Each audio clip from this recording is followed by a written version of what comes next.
kami dari kelompok 4, saya Novel Pratama Effendi. Saya Delia Putri. Saya Zahra Khairunisa. Saya Dwi Puji Astuti. Dan saya Puput Pratiwi. Baik, di sini kami akan mempresentasikan tentang alur logistik, terutama logistik farmasi di SIMRS Kanza, dan kami akan membandingkannya dengan jurnal-jurnal yang telah kami kumpulkan. Yang pertama di sini kami akan membahas tentang alur obat atau logistik di SIMRS Kanza. Yang pertama, input PO obat. Yang pertama, jika obat dan BHP yang belum masuk data daftar B, silakan isi dulu di menu D di obat alkes dan BHP. Lalu nanti kita pilih supplier gitu. Ini kalau misalkan belum ada ya, kalau misalkan udah ada, kita langsung ke sini aja ke surat pemesanan obat dan BHP. Di sini kita include dulu suppliernya, misalkan mana nih Apotek Yakin.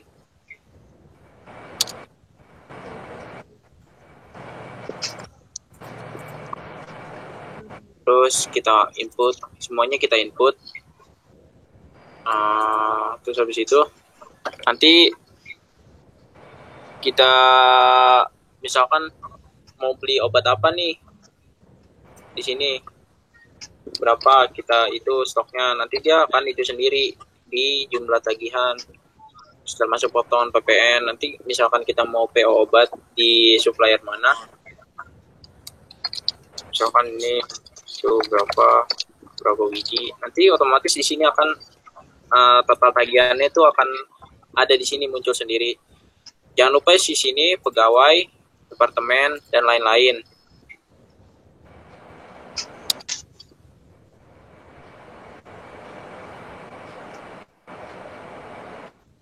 Tuh. Terus habis itu kalau udah input semua dan total tagihannya udah ada, kita klik menu cetak. Sini input apoteker dan bagian keuangan. Itu baru nanti disimpan. Terus nanti itu yang input obat. Yang kedua, input penerimaan obat. Di sini yang pertama kalau mau input penerimaan obat, klik menu D. Terus pilih yang penerimaan obat. Isi surat nomor SP, suppliernya siapa, petugas, lokasi.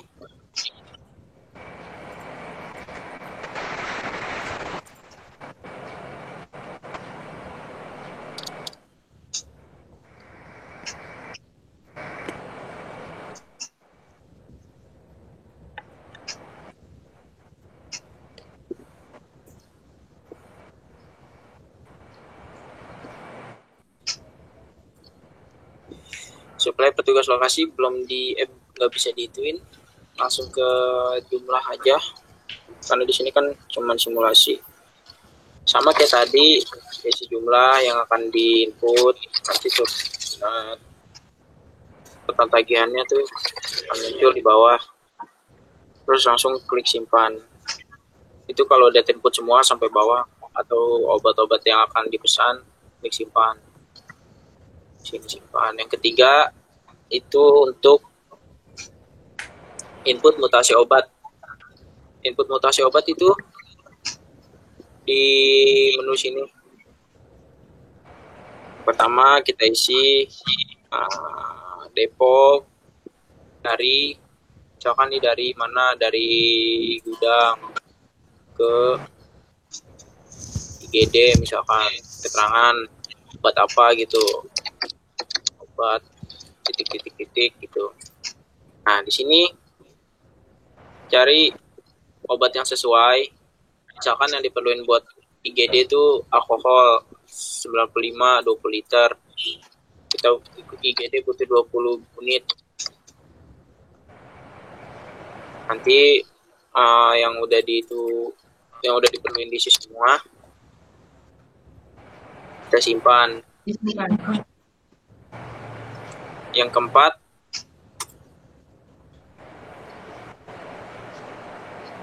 Itu yang keempat ada stok opnam obat.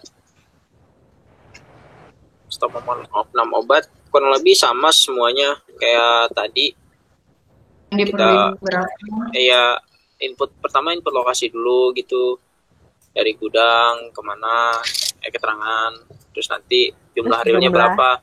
Jadi kalau stok opnam itu kan kita nyesuaiin yang tersedia di gudang sama di sistem itu benar apa enggak. Itu kira-kira. Iya. Kalau mutasi tadi pemindahan kan dari gudang, Iya. IGD itu minta berapa, yang dipindahin. Kalau ini untuk mengecek jumlah real di gudang berapa. Kurang lebih sama, jumlah realnya berapa nanti ditulis gitu berapa. Depan. Yang terakhir itu ada menu permintaan obat dan BHP. Ini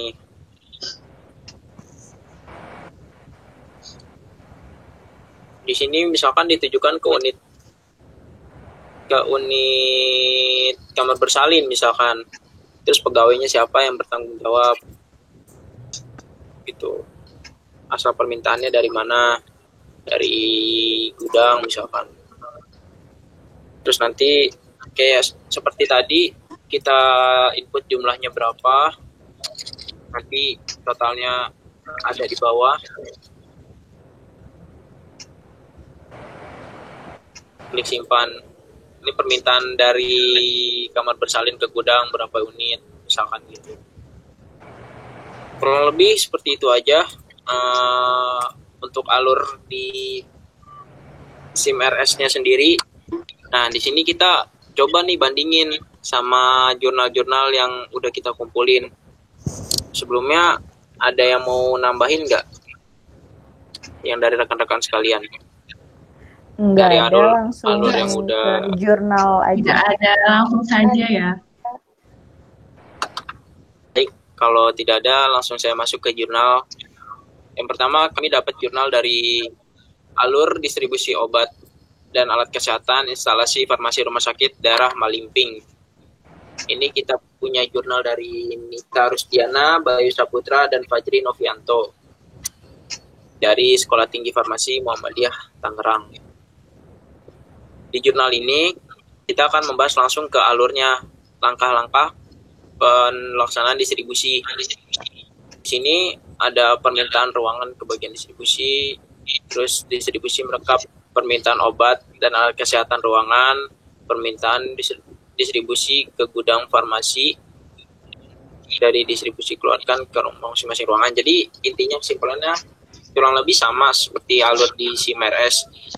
Jadi dari ruangan itu seperti tadi yang bagian permintaan SIM RS,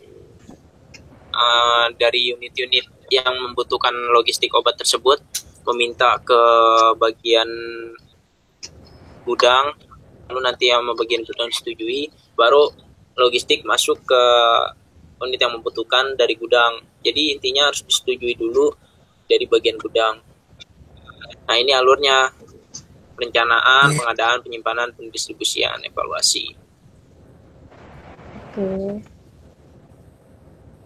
Jadi alur distribusinya dari kepala instalasi farmasi, perintahan ke gudang, terus memberikan ke kepala ruangan, baru mendistribusi.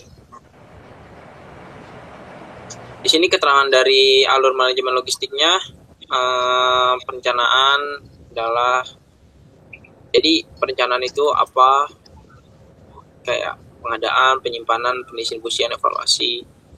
Jadi kita cuman berfokus di alurnya aja, bukan pengertian. Apakah kira-kira sama SIM RS, alur SIM RS yang barusan kita bahas? Ternyata sama ya? Kurang lebih sama, karena kan emang setiap rumah sakit sekarang udah punya sistem informasi sendiri, jadi nggak kayak dulu. Kalau dulu kan masih berantakan gitu, kalau sekarang udah dikumpul di satu di sistem informasi, jadi semua terpantau, kurang lebih semua sama untuk alurnya sendiri. Oh iya. Jadi ini tuh Udah. Berarti hampir semua alur itu sama kayak yang tadi. Iya, hampir semuanya sama. Nggak harus sama persis sih, soalnya kan SIM RS ada banyak. Setahu saya SIM RS ada banyak, nggak cuma Kanza doang. Dan Kanza itu software gratis. Kebanyakan kan rumah sakit besar itu kan punya software sendiri, punya tim IT sendiri yang mengembangkan sistem informasi mereka sendiri yang mereka kustomisasi di vendor-vendor yang seperti bapaknya bilang kan. Kita butuhnya seperti apa. Kalau di SIM-RS Kanza kan kita nggak bisa nentuin nih kita butuhnya kayak gimana. Kita dapatnya default gitu. Kalau kita bikin sendiri ke vendor IT, kita bisa nentuin kan tampilan seperti apa, terus isinya mau seperti apa, tapi kurang lebih alurnya sama kayak tadi. Iya ya. Intinya sama ya, paling Iya, cuman ada sama, perbedaan ditambah-tambahin dikit gitu aja. Iya, untuk tampilan atau layoutnya paling perbedaan di situ. Untuk biasanya sih untuk lebih memudahkan si staff yang mengisinya gitu, supaya tidak terlalu ribet. Oke, ini berarti jurnal yang pertama ya? Ya, ini jurnal pertama dari Malimping, punyanya Nita Rusdiana, Bayo Saputra, dan Fajrin Novianto. Yang kedua kita masuk ke jurnal kedua, yaitu punyanya Jurnal Farmasi Indonesia tahun 2011 bulan Maret, analisis sistem distribusi obat di instalasi farmasi rawat inap Jogja International Hospital atau JI. Ini biasanya mereka yang punya embel-embel internasional atau rumah sakit yang istilahnya kelas A itu atau kelas B, biasanya mereka punya sistem informasi sendiri yang dikustomisasi, nggak pakai software gratisan biasanya yang saya tahu. Berarti kalau rumah tipe C itu biasanya dia memakai nggak harus tipe C juga sih, tergantung rumah sakit. Kita balik lagi ke rumah sakit. Ini kan kalau SIM-RS Kanza itu untuk gimana sih, itu mereka ikatan yang bagian administrasinya itu kan kayak, atau staff IT-nya itu kan punya kayak untuk cita-cita kedepannya itu yang saya tahu biar tersinkronisasi kan rumah sakit itu, biar nggak berantakan, biar langsung tersinkronisasi sama Kementerian Kesehatan. Nah, maka dibuatlah SIM-RS itu, biar kalau kemarin kita pelajarin kan tentang buku itu tuh, yang buku besar itu, daripada kita nyatet di situ, mending langsung di sini gitu kan. Nah, banyak rumah sakit yang belum mampu untuk menyewa vendor untuk mengkustomisasi sendiri, makanya dari organisasi itu, saya lupa dari mana, tergerak itu buat bikin software gratis yang bisa dipakai atau dimanfaatkan untuk rumah sakit yang belum mampu untuk mengkustomisasi softwarenya sendiri, kurang lebih seperti itu. Jadi di sini kita masuk ke punyanya JI, rumah sakit JI yang di Jogja International Hospital. Alurnya kurang lebih sama, kita langsung membahas alur karena ini kan jurnal, ada metode penelitian dan segala macam. Kita langsung bahas ke alur. Alur dari pelayanannya kurang lebih sama, dari gudang farmasi kan apotek 2, rawat inap, rawat jalan. Nah, dari rawat inap, sistem distribusinya dia pakai individual perception. Jadi individual perception itu di sini ada penjelasannya, pelayanan farmasi kepada pasien secara individual dengan resep yang telah diberikan oleh dokter kepada pasien tersebut. Jadi pasien tersebut itu biasanya pasien rawat jalan ya. Pasien rawat jalan itu bus resep sendiri gitu. Kayak misalkan rawat jalan nih, mereka pengen periksa di lab misalkan. Nah, dari lab itu kan ada hasilnya. Hasilnya tuh butuh misalkan obat untuk apa gitu. Mereka minta sendiri di apotek rawat jalan. Atau di misalkan unit hemodialisa, di unit cuci darah hemodialisa. Itu pasien yang habis hemodialisa atau cuci darah, biasanya kan ada obat, mereka langsung jalan sendiri ke apotek rawat jalan. Lebih yang saya tahu seperti itu. Terus apotek setelah menerima resep, mengecek kelengkapan, terus petugas menghitung harga, meminta persetujuan pasien, menyiapkan obat, kemudian memberikan obat tersebut, memberikan penjelasan, kemudian pasien dapat menerima obat tersebut. Alurnya itu seperti ini. Ini alurnya nih. Yang untuk yang individual perception. Jadi resep dokter memberikan resep ke perawat, terus rawat inap, terus cek obat, kemudian perawat ke pasien, nanti pasien beri obat. Itu kurang lebih seperti itu. Oke. Terus yang kedua ada untuk rawat inap. Rawat inap itu memakai sistem distribusi UDDS dan floor stock. UDDS atau Unit Dose Dispensing System itu merupakan metode pelayanan yang diterapkan di Jogja International Hospital, di mana sediaan farmasi, obat oral, dan injeksi pada pasien rawat inap dalam bentuk dosis tunggal dan diserahkan untuk sekali pemakaian selama pengobatan berlangsung. Jadi Unit Dose Dispensing System itu atau UDDS itu diberikan dalam bentuk dosis tunggal atau sekali pakai kepada pasien yang ada di unit rawat inap. Jadi apotek rawat inap itu biasanya mereka menyediakan di kamar operasi atau bangsal atau kamar yang merawat inap itu yang berkaitan dengan rawat inap atau ICU, NICU, PICU. Sistem ini berlaku di sistem pelayanan rawat inap setelah apotek menerima resep dan melakukan screening resep. Tugas mencatat obat-obat yang digunakan dalam catatan penggunaan obat yang berbeda di setiap pasien dan obat akan disiapkan sesuai jadwal pemberiannya. Tugas mengatur jadwal minum obat sesuai dengan signa pengaturan pakai obat terus yang tertulis pada resep. Untuk obat oral diberikan langsung pada apoteker atau asisten apoteker rawat inap sesuai jadwal. Jadi dari yang saya baca dan saya tangkap antara perbedaan UDDS atau Unit Dose Dispensing System dengan Individual Perception antara unit rawat jalan dan rawat inap di CIH ini alurnya mereka berbeda. Kalau di Individual Perception untuk rawat jalan unit farmasi itu hanya menerima resep, mengecek kelengkapan dan memberi obat kepada pasien. Dan kalau di UDDS ini unit farmasi itu atau apoteker bertanggung jawab penuh kepada pasien. Maksudnya kayak untuk pemberian obatnya. Jadi kalau yang dirawat jalan itu kan obat banyak diberi semua. Nanti di situ ada tulisannya dan pasien yang mengatur sendiri jadwal minumnya kan. Kalau di UDDS ini yang saya tangkap pasien hanya tinggal minum obat aja. Yang mengatur jadwal pemberian obat itu dari pihak rumah sakit itu. Karena benar-benar Berarti setiap ada minum obat, perawat selalu datang untuk ke ruangannya.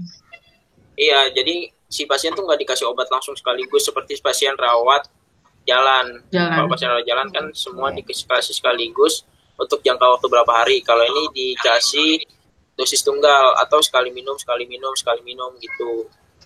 Jadi benar-benar dipantau ya. Oke. Nah, habis itu floor stock tadi kan ada yang UDDS dan floor stock. Floor stock di sini obat yang setiap stasiun berisi bahan medis, alat kesehatan disposable yang digunakan habis pakai, merupakan bagian dari pelayanan perawatan. Floor stock. Floor stock itu menurut saya kayak obat-obatan yang ada di setiap ruang perawat nggak sih? Perawatan. Iya. Jadi menurut kalian gimana? Kalau menurut saya sama kayak emergency kit. Jadi buat pertolongan pertama gitu nggak sih? Jadi di setiap kalau yang tadi kan UDDS sama individual perception itu kan obat-obatan yang benar-benar khusus untuk pasien tertentu.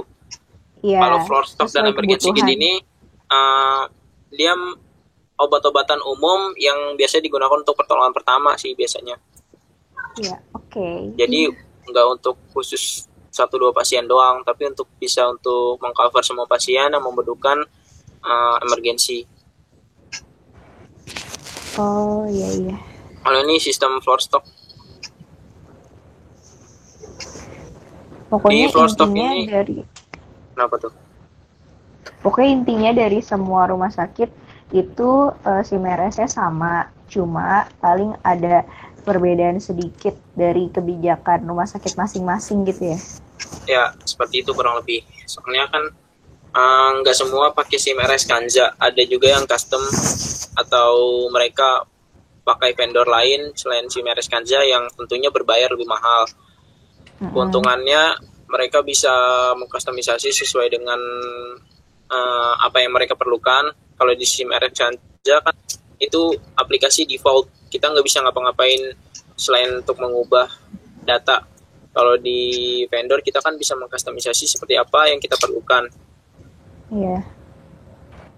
Nah, di sini untuk distribusi obat dan alat kesehatan dengan sistem floor stock di Rumah Sakit J.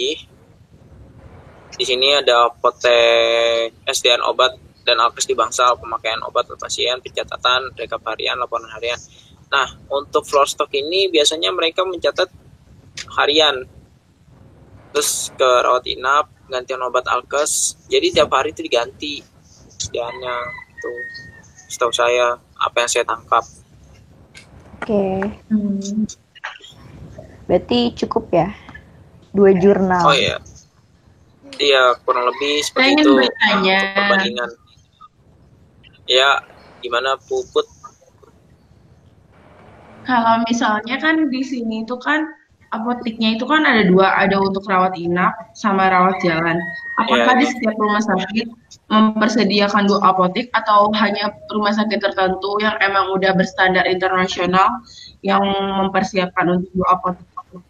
Biasanya sih untuk instalasi farmasi, terutama di apotek ini, untuk membedakan, biasanya sih kalau yang saya tangkap atau yang saya perhatikan dari semua rumah sakit, itu ada satu instalasi farmasi, cuman di bagian-bagiannya itu ada untuk khusus untuk rawat inap, khusus untuk rawat jalan, untuk obat-obatan yang memang dikhususkan gitu. Jadi nggak harus internasional. Berarti Seperti hampir di setiap rumah sakit punya apotek dua kayak Iya. untuk rawat jalan dan rawat inap. sebenarnya nggak harus dua sih, itu bagian di dalamnya aja.